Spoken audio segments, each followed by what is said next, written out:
저와 여러분이 함께 읽은 사무엘상 9장 말씀은 사울이 암나기를 찾으라는 아버지의 명을 듣고서 이제 여행을 시작합니다. 그러다가 사무엘에 의해 이스라엘 왕으로 지명되는 과정을 기록하고 있는 내용입니다. 자, 이러한 내용을 우리가 성경이 기록된 순서대로 차례도록 살펴보도록 하겠습니다. 자, 9장 말씀은 족보로 시작합니다. 바로 베냐민 지파에 기스라 이름하는 사람이 있다, 그렇게 이야기해서 기스가 주인공 같은데 그렇지 않고 그의 아들 사울이 주인공입니다. 베냐민 지파는 당시에 어떤 지파였느냐? 이 왕정이 시작되기 전 사사 시대의 베냐민 지파는 상당히 도덕적인 타락을 보여주었습니다.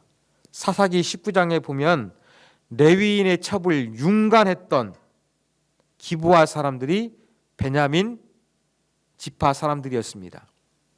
그 결과 베냐민 사람들은 살육을 당합니다. 그래서 또 숫자적으로도 매우 약하기도 했습니다. 이 베냐민 지파에 속한 기스라 하는 사람이 있는데 이는 유력한 사람이라고 표현합니다. 유력하다는 것은 용맹하다, 부자, 권세자, 여러 가지 의미가 있는데, 기스는 이 베냐민 지파가 약하고 또 도덕적인 타락 가운데 있었지만 그 지파 내에서만큼은 그래도 좀 힘이 있는, 돈과 권세가 있는 사람으로 보입니다. 2절에서는 이제 그리고 1절에서 이렇게 족보를 소개하고 있다는 것도 뼈대 있는 집안이라는 것을 보여주지요. 이제 기스의 아들이 있다는 소식을 기록합니다. 그의 이름은 사울입니다. 여기에서 준수한 소년이라 그랬는데 소년은 청소년기가 아니라 좀 청년의 개념으로 이해하시면 되겠습니다. 그러면서 2절 후반부는 이 사울의 외모에 대해서 언급을 합니다. 이스라엘 자손 중에 그보다 더 준수한 자가 없고 한마디로 잘생겼다는 것입니다. 미스터 이스라엘이 바로 사울이었습니다. 그리고 그의 키가 모든 백성보다 어깨 위만큼 컸더라. 어깨 위니까 한 20cm 정도 컸다는 이야기입니다. 쉽게 말해서 잘생기고 아주 체격이 건장해서 당시의 왕이나 영웅들이 갖추어야 될 외형적인 조건을 사울이 갖추고 있음을 소개합니다. 그런데 이 사울에게 아버지 기스가 암나기들을 찾아오라, 그리고 찾으러 갈 때에 사환 한 명을 데리고 함께 가라, 이렇게 명령을 내립니다. 암나기들 왜 이렇게 찾을까요? 복수형으로 됐으니까 여러 마리겠죠? 좀 몇 마리가 된지는 모릅니다만 그래도 두세 마리 더 많을 수도 있고, 하여간 이 나귀는 생각보다 고대의 귀한 동물이었습니다. 당시 나귀는 짐이나 사람을 나르는 용도로 말보다 더 선호가 되었습니다. 또 이 나귀는 사람과 좀 친밀한 동물이라 어지간한 상황이 아니면 잡아먹지도 않았습니다. 그리고 재산 목록에서 언급할 때 남종, 여종, 소, 낙타와 함께 언급되는 상당히 중요한 이 동물 자산이 나귀였던 것입니다. 그래서 이렇게 뭔가 이 나귀들을 찾아오게 하는 것은 상당히 자연스러운 명령입니다. 사울은 아버지 말에 순종해서 사환 한 명을 데리고 이제 암나귀들을 찾으러 나섰습니다. 베냐민 지방도 다니고 에브라임 지방도 다녔지만 찾지를 못합니다. 그리고 이제 찾기 위해서 이것저것 다니다가 도착한 곳은 5절에 보니까 숲이라는 곳이었습니다. 숲은 기브아에서 8km 정도 떨어진 곳인데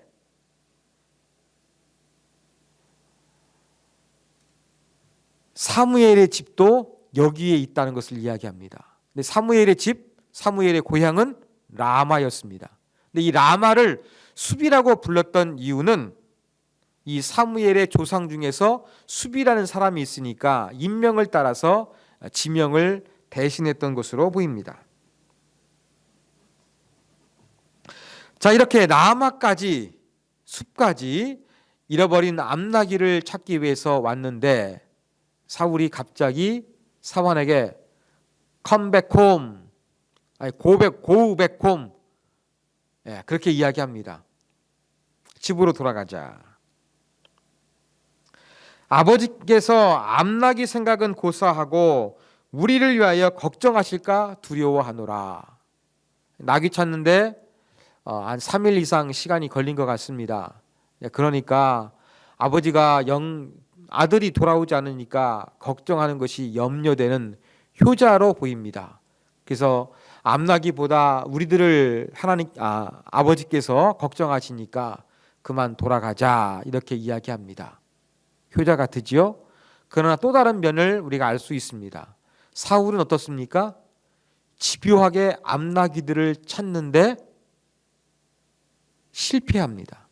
중도에 포기해버리는 그러한 인물이라는 특성도 살짝 보여주고 있습니다. 그런데 그때 사환이 이제 한 가지 제안을 합니다. 6절, 이 성읍에 하나님의 사람이 있는데 존경받는 사람이라 그가 혹 우리 갈 길을 가르쳐 줄까 하나이다. 바로 지금 암나귀 찾기 위해서 이것저것 다니다가 숲까지 왔는데 이 성읍에 하나님의 사람, 이름은 모르지만 존경받는 사람이 있다는 것을 이제 이야기를 합니다. 그러면 우리가 그분을 찾아가면 그분께서 우리가 나아갈 길을 가르쳐 줄 것이다. 그러한 기대감을 피력합니다. 사환이 그 유명한 사무엘의 이름을 모른다? 그리고 사울이 라마에 있는 사무엘을 모른다? 약간은 의아스럽게 들립니다. 그런데 당시의 시대적인 배경을 이해하면 어느 정도 납득도 가능합니다. 왜냐하면 지금처럼 정보를 쉽게 구할 수 있는 시대가 아니었습니다. 교통이 발달한 것도 아니었습니다.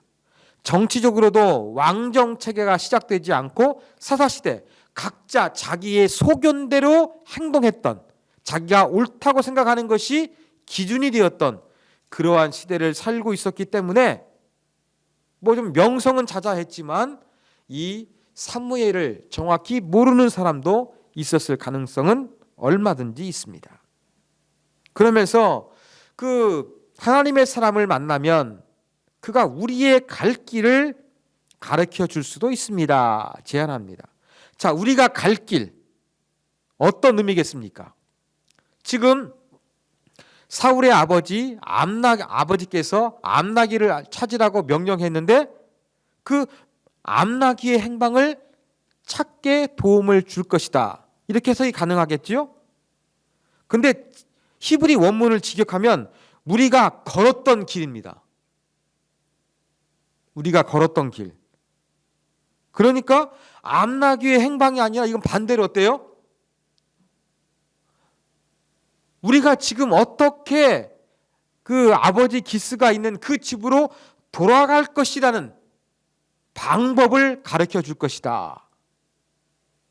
이렇게 의미를 부여할 수도 있습니다. 또 한 가지는 아까 말씀드렸던 것처럼 사다시대는 자기 소견대로 행동하는 시대였기 때문에 이렇게 모든 것이 중구난방이었던 이 혼탁한 시류 가운데서 우리가 과연 어떻게 살아야 할 것인가, 여기에 대한 해답을 찾는 길을 이 하나님의 사람이 제시해 줄 것이다. 다양한 의미로 해석할 수가 있습니다. 자, 그러니까 사울이 반응합니다. 7절, 하나님의 사람에게 드릴 예물이 없도다. 뭐가 있느냐? 먹을 것도 떨어져 가고 노잣돈도 거의 다 했나 봅니다. 그래서 이 하나님의 사람을 만나면 뭔가 이렇게 좀 예물을 드려야 되는데 그것이 좀 관습이었나 봅니다. 근데 그럴 수가 없으니까 이것을 염려하면서 지금 가진 것이 무엇인지를 물었던 것입니다. 때마침 사환은 은 4분의 1세겔, 지금으로 하면은 약 11g 정도 있었습니다. 이것을 하나님의 사람에게 예물로 드리고 또 갈 길을 알기 위해서 하나님의 사람을 찾아갑니다. 그러면서 이제 9절은 가로가 쳐져 있죠. 내용과 관련된 없는 다른 정보를 제공해 주고 있습니다. 9절에서는 이렇게 뭔가 하나님의 사람에게 물으러 갈 때에 그 하나님의 사람을 무엇이라고 불렀느냐? 옛날에는 성견자라고 불렀고 지금은 선지자라고 부른다라는 것을 괄호를 쳐가지고 정보를 제공하고 있습니다. 자, 선견자와 선지자는 어떻게 다를까요? 선견자는 왕정 체제가 시작되기 이전에 사용된 용어이고 선지자는 왕정 체제 이후에 주로 사용되는 단어입니다. 그런데 선견자는 좀 고대 근동에 흔히 볼 수 있었던 점술가하고 좀 비슷했습니다. 아니 무슨 하나님의 사람 선견자가 점술가야? 여러분 깜짝 놀라셨는지도 모르겠습니다. 그런데 이 점술가는 초월적인 능력으로 개인의 문제를 해결해 주는 그러한 사람들이었습니다. 지금 잃어버린 암나귀를 찾는 것처럼 잃어버린 물건의 행방을 가르쳐 주고 병에 걸린 사람의 생사를 가르쳐 주고 불임을 해결하는 등 이러한 문제를 해결했던 사람이 바로 선견자였습니다. 그리고 이것을 통해서 대가를 받아 생계를 유지했습니다. 이 점술가와 비슷했던 선견자를 나쁘게 볼 수 없는 이유는 무엇이냐? 당시에는 의학과 과학이 발달하지 못했어요. 그래서 뭔가 그래도 조금 전문성을 가지고 있는 사람이 누구였느냐? 바로 선견자였어요. 그래서 이러한 사람들을 찾아갔으니까 또 유일한 의지할 곳이 그분들밖에 없었으니까 우리가 너무 현대 시각으로 색안경을 끼고서 선견자를 부정적으로 바라보지 않았으면 좋겠습니다. 그러나 선지자는 왕정 시대가 시작된 이후에 왕과 백성들에게 하나님의 말씀을 선포하는 사역들을 해서 조금은 선견자보다 더 좋은 그러한 모습들이 많아졌다는 것을 알 수가 있습니다. 10절 사무엘이 죄송합니다. 예. 이제 하나님의 사람이 가서 물으려고 하니까 선견자, 선지자 이 용어 설명했잖아요. 이제 사울이 반응합니다. 그 제안을 듣고서 그래 우리가 하나님의 사람에게 가자 하고 갑니다. 자, 11절 이제 그 성읍에 들어가는 장면입니다. 그 성읍에 들어가는데 사울은 누구를 만나게 되느냐? 물 깃는 소녀들을 만나게 됩니다. 여러분 이 소녀들과의 대화가 11절부터 12절, 13절, 14절까지 기록되어 있어요. 여러분 우물가에서 그 선지자가 어디 있느냐 이렇게 묻는 질문에 대답이 뭐 어디 있습니다. 한두 절로 끝나면 될 것 같은데 생각보다 길어요. 왜 그럴까요? 좀 이례적이에요. 그 이유가 무엇이겠습니까? 한 가지 가능한 해석은요. 사울의 외모를 떠올리시면 됩니다. 소녀들이 소년, 멋진 청년, 이스라엘에서 가장 잘생긴 청년, 키가 큰 청년을 만났으니까 그에게 말을 붙이고 싶어가지고 여러 말을 했다는 것입니다. 그래요. 맞는 것 같아요. 근데 보다 더 중요한 의도가 있습니다. 바로 그것은 무엇이냐면 여러분 구약 성경을 읽다 보면은 창세기 특히 읽다 보면은 어떤 모습이 등장하느냐. 낯선 남자가 우물가에서 여자를 만납니다. 그죠? 누굽니까? 이삭과 리브가, 야곱과 라헬. 그 다음에 출애굽기에 와서 모세가 십보라와 만납니다. 낯선 남자가 우물가에서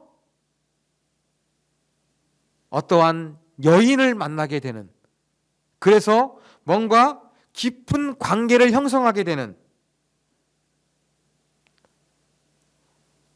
이러한 요소를 지금 소녀들과의 대화를 통해 가지고 비슷하게 꾸며내고 있는 거예요.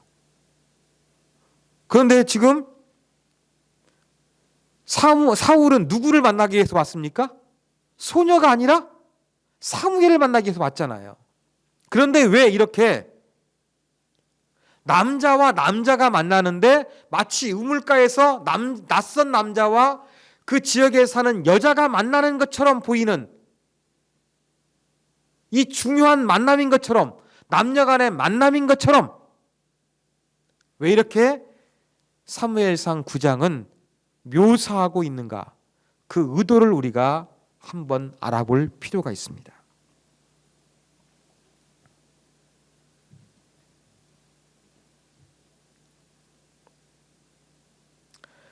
바로 그 이유는 무엇이냐면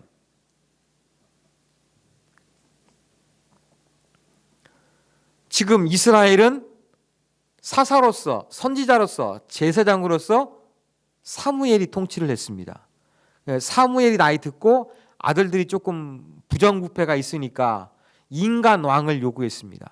그래서 인간 왕을 세웁니다. 그러면 왕 대신 하나님이 이 선지자, 제사장, 사사를 통해서 다스리셨는데 이제 인간 왕은 막강 권력을 가지고 이 중앙 집권적인 권력을 가지고 잘못된 길로 나아갈 수가 있는 거예요. 그렇다면 왕이 마음대로 자기의 무소불위한 권력을 가지고 잘못된 길로 나아가지 않기 위해서 뭐가 필요했겠습니까? 선지자와 긴밀한 관계가 필요했던 것입니다. 마치 낯선 남자와 여성이 우물가에서 만나서 부부가 되는 깊은 관계를 형성했던 것처럼 이스라엘의 왕이 되는 사람과 또 이스라엘을 다스렸던 사무엘 선지자와 만나게 되는데 이 만남은 마치 운명적인 만남처럼 사랑하는 사람을 만나는 것처럼 긴밀한 관계를 형성해야 한다는 그러한 의미를 보여주기 위해서 비교적 길게, 그리고 낯선 남자가 우물가에서 여성을 만나는, 그래서 깊은 관계를 형성하는 그러한 내용을 차용하고 있다. 그렇게 우리가 이해하시면 되겠습니다. 자, 이렇게 소녀들이 이제 사무엘이 있는 곳을 이야기하는데 그 중에서 조금 인상 깊은 것은 무엇이냐? 사무엘이 오지 않으면 사람들이 먹지 않고 기다릴 만큼 어때요? 권위가 있는 사람이라는 것을 소개하고 있습니다. 그게 바로 13절에 기록되어져 있습니다. 그러면서 지금 올라가라. 곧 그분이 제사를 드리기 위해서 오고 있으니까 만날 수 있을 것이다. 이러한 정보를 줍니다. 그리고 이 성읍으로 올라갈 때에 산당으로 올라가려고 오는 그러한 사무엘을 직접 처음으로 만나게 되는 것입니다. 근데 처음 만났는데 15절에 보니까 이미 하나님은 사무엘에게 내일 이맘때쯤 베냐민 땅에서 한 사람을 보내고 그를 만나게 될 것인데 그에게 기름을 부어 이스라엘의 지도자로 삼으라. 그렇게 이야기를 하는 것이죠. 즉 왕을 세우라는 것입니다. 그런데 이 왕을 세우라는 단어가 아니라 16절에 보면은 이스라엘의 지도자라는 단어예요.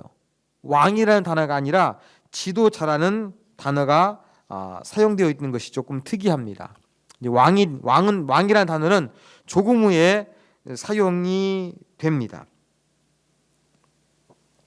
하나님께서 아직 왕정 체제를 인정하셨습니다만 적극적으로 그렇게 하는 것이 아니라 이스라엘의 왕보다 지도자로서 그렇게 하나님이 언급하셨습니다. 그러면서 언급한 내용이 무엇입니까? 내 백성을 블레셋 사람들의 손에서 구원하리라. 사무엘이 통치하는 기간 동안에 블레셋 사람들이 통치를 잘 못했다고 우리가 살펴봤잖아요. 이게 무슨 말일까요? 이제 사무엘이 나이가 많이 들었습니다. 그러니까 이제 이 블레셋이 숨을 죽이고 가만히 있다가 이제 사무엘이 죽으면 쳐들어가자. 이렇게 전쟁 준비를 하든지 아니면 산발적인 위협을 실제적으로 행하고 있었는지도 모릅니다. 그래서 이 블레셋 사람들의 그 여러 가지 힘들게 하는 전쟁의 공포로부터 구원할 사람이 베냐민 지파 사람을 통해 세워지는 존재일 것이다. 하나님 말씀하셨습니다. 하나님께서 그들을 돌아보셨다. 그렇게 말씀을 하십니다.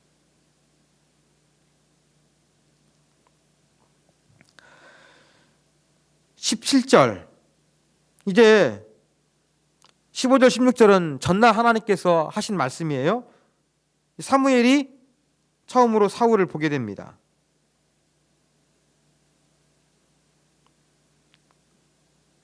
하나님께서 말씀하신 사람이 분명한 거예요.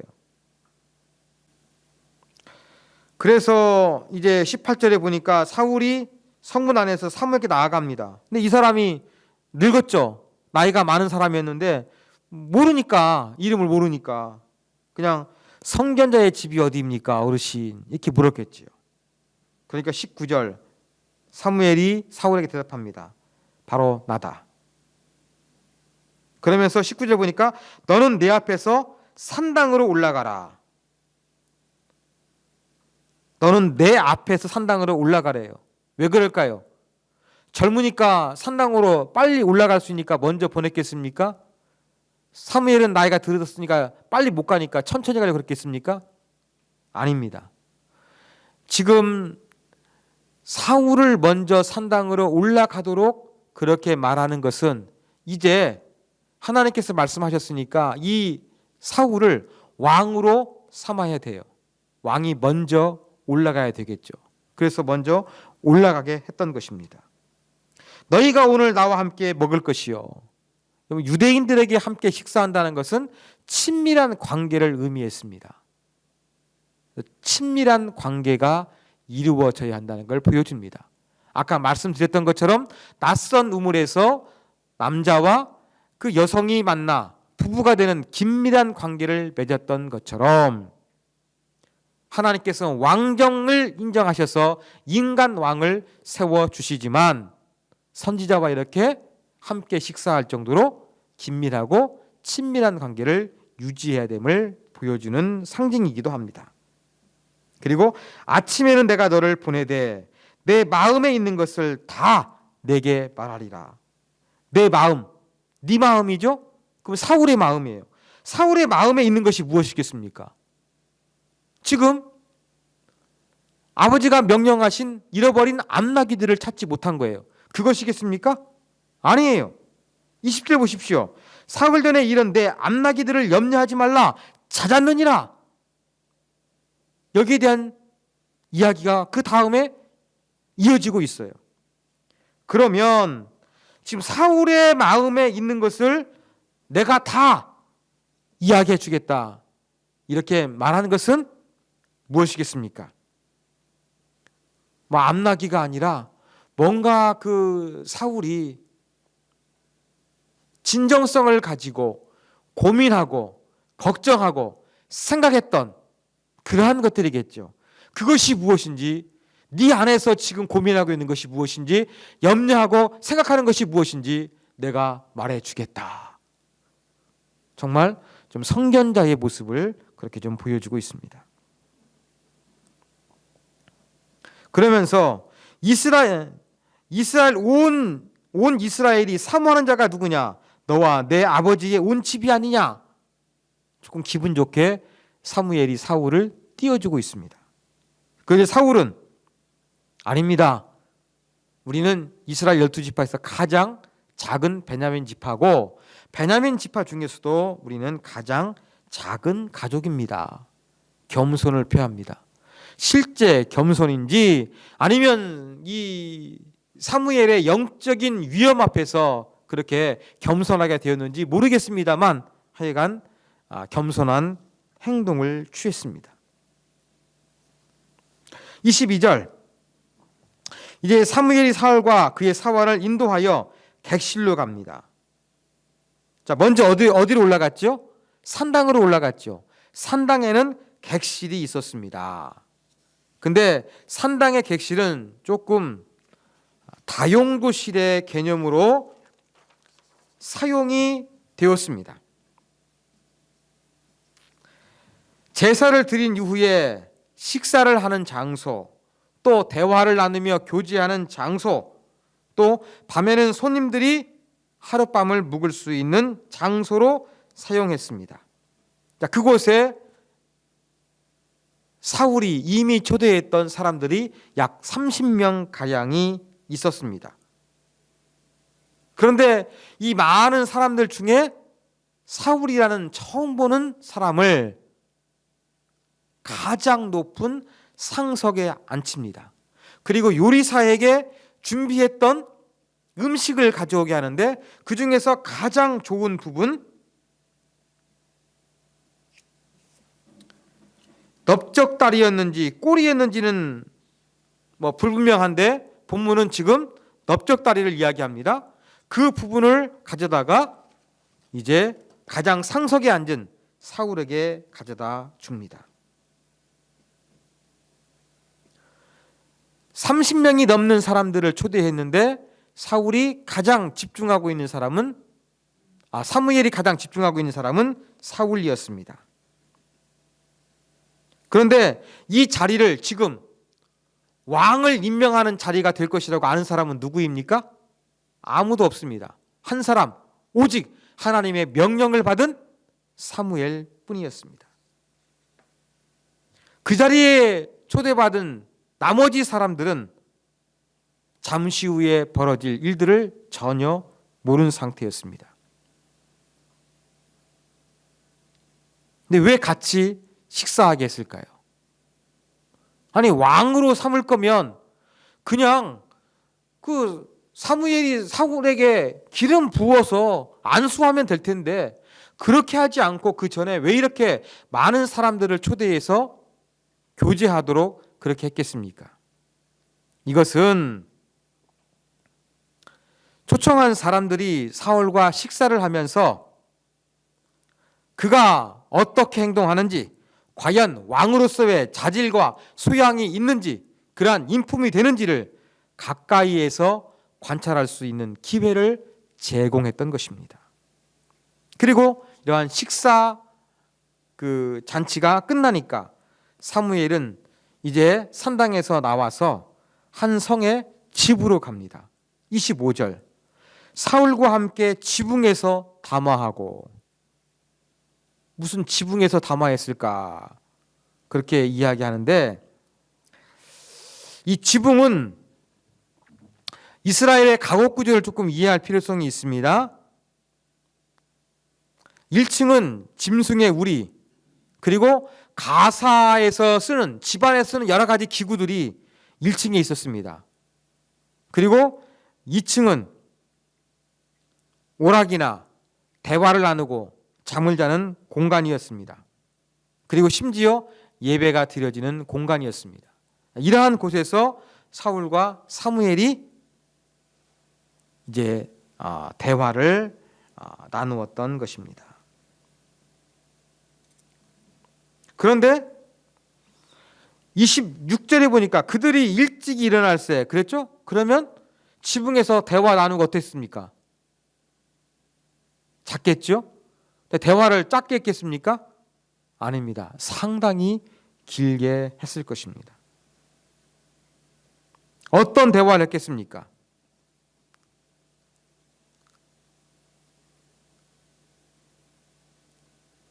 아마 이제 왕으로 세울 이 사울이 과연 어떠한 사람인지, 그가 어떠한 왕이 될 수 있을 것인지, 뭘 중요하게 생각하는지, 그러한 왕으로서의 됨됨이, 또 어떤 인품, 신앙적인 면, 이러한 부분들을 보지 않았겠습니까?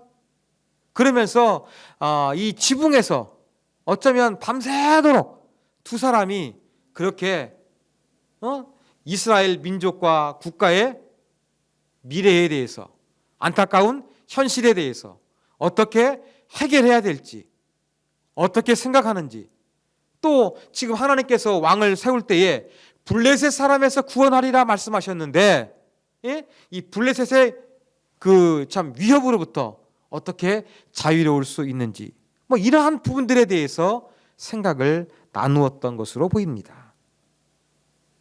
그리고 이제 일찍 눈을 뜨게 되니까 사울을 데리고 밖에 갑니다. 그리고 사환을 앞서가게 하고 사울을 멈추게 합니다. 그리고 하나님의 말씀을 들려주겠다. 궁금증을 유발하고 9장이 끝이 나고 있습니다. 자, 이런 내용을 통해서 얻을 수 있는 교훈점 몇 가지 살펴보겠습니다. 첫 번째 교훈입니다. 우리 믿는 사람들에게 우연이란 없습니다. 자, 사울은 잃어버린 나귀를 찾아 나섰지만 결국에는 사무엘을 만나 왕으로 기름 부음을 받습니다. 하나님은 사울과 사무엘의 만남을 위해서 암나귀 실종 사건을 사용하십니다. 이것은 하나님의 섭리가 우리 삶 가운데서 어떻게 적용되는가를 잘 보여주고 있습니다. 자, 기스가 사환 한 명을 데려가라 그랬어요. 그런데 그 사환이 어떻게 합니까? 이 성읍에 존경받는 하나님의 사람이 있다. 아주 결정적인 정보를 제공하고 제안을 합니다. 또 예물이 있어야 되지 않겠습니까? 만나려면. 은 4분의 1 세계에 있다. 갈 수 있는 어떠한 예물이 있다는 것을 이야기합니다. 그리고 나귀를 찾다가 길을 잃고 막 헤매다가 어찌어찌 해서 오다 보니까 어디까지 온 거예요? 사무엘이 살고 있는 숲 라마까지 온 거예요. 이게 우연이겠습니까? 아까 봤던 것처럼 15절과 16절에서 이미 사울과 사무엘이 만나기 전날 밤에 하나님께서 내일 이맘때에 베냐민 사람을 만나게 될 것이다. 그에게 기름을 부어 왕으로 삼으라. 하나님 말씀하셨습니다. 그럼 이게 우연이에요? 우연 아니에요? 우연이 아니라는 것입니다.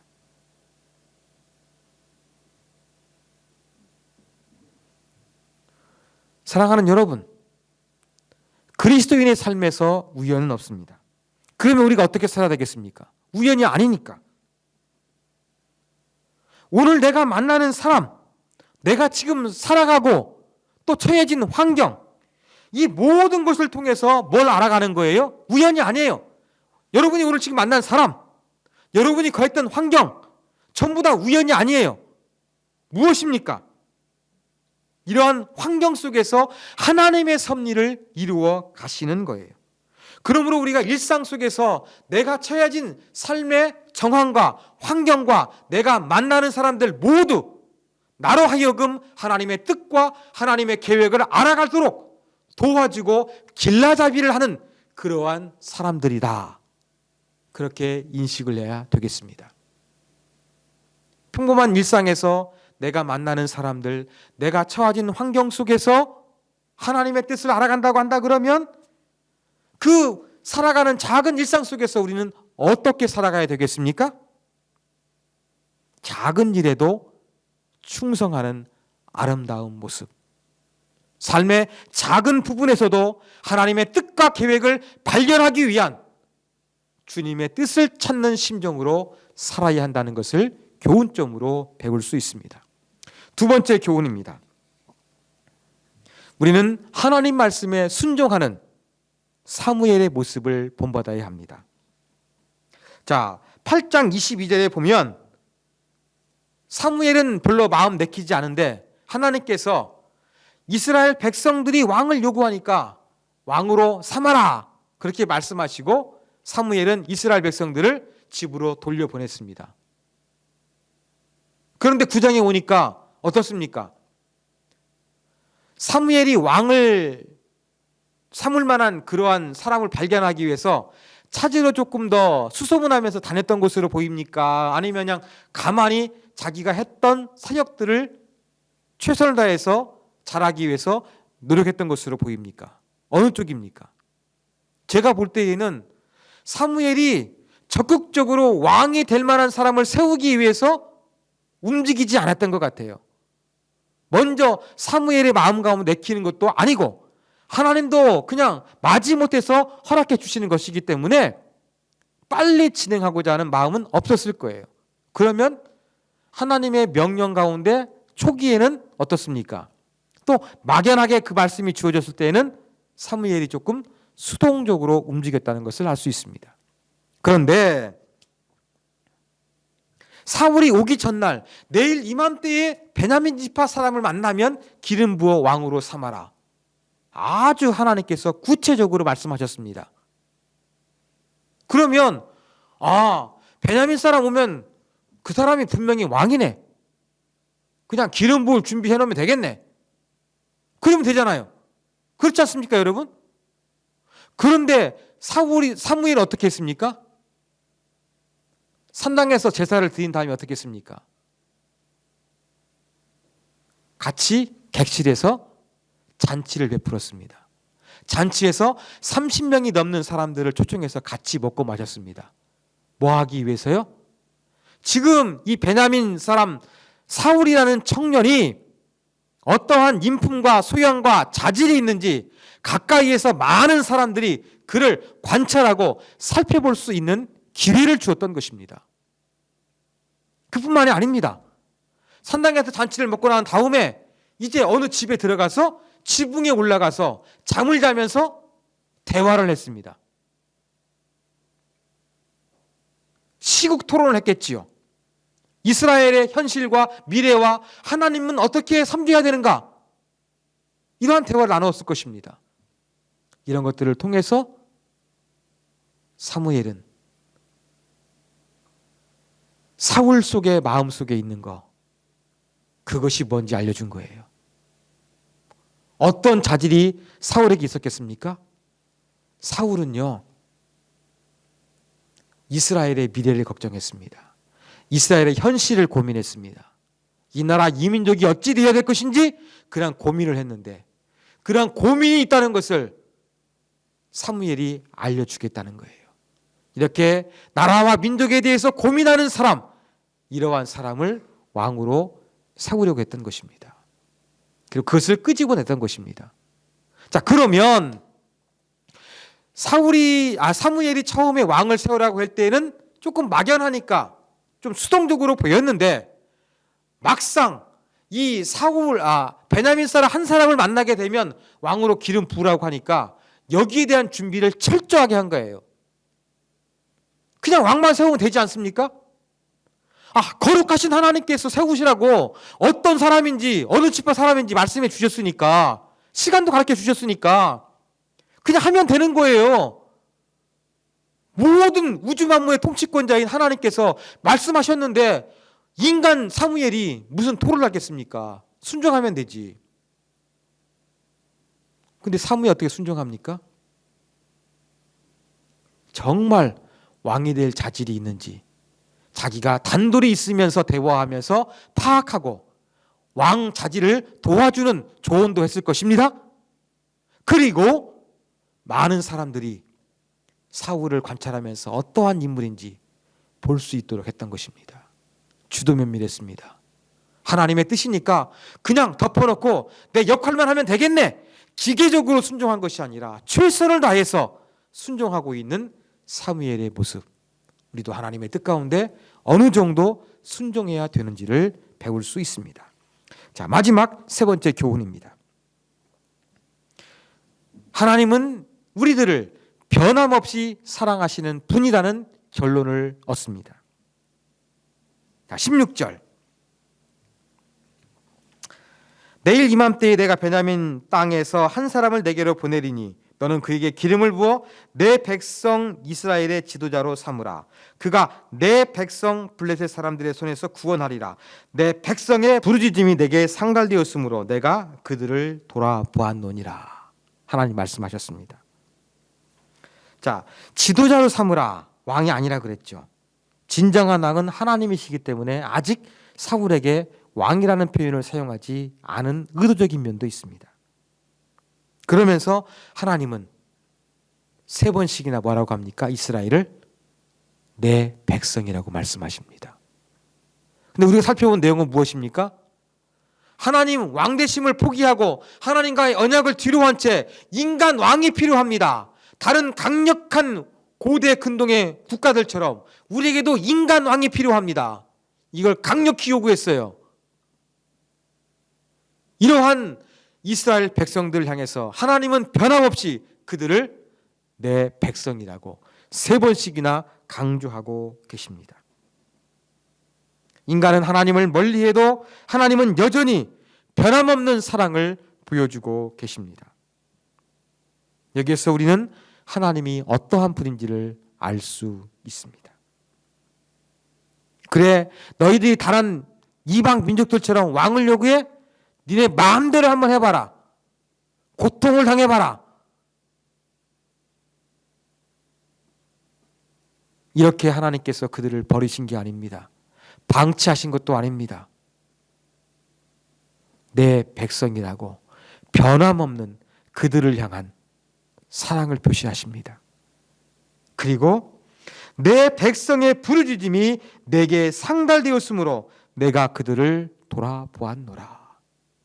8장에서는 너희들이 고통 가운데 부르짖어도 내가 응답하지 않겠다 말씀하시는데 이미 왕을 세우시기 전에도 하나님 어떻게 하십니까? 그들의 고통을 돌아보겠다. 하나님 마음을 바꾸셨습니다. 하나님은 사랑이십니다. 인간은 배은망덕해도 하나님의 품을 떠나려고 해도 자기 마음대로 살려고 해도 하나님은 여전히 인간들을 변함없는 사랑으로 사랑하시는 분이십니다. 그게 바로 우리가 믿고 예비하는 왕 되신 하나님이십니다. 왕의 백성으로 우리가 다 같이 이 시간 감사하는 마음으로 또 하나님께 오늘 배운 말씀, 오늘 주신 말씀 생각하면서 우리 다 같이 기도하도록 하겠습니다.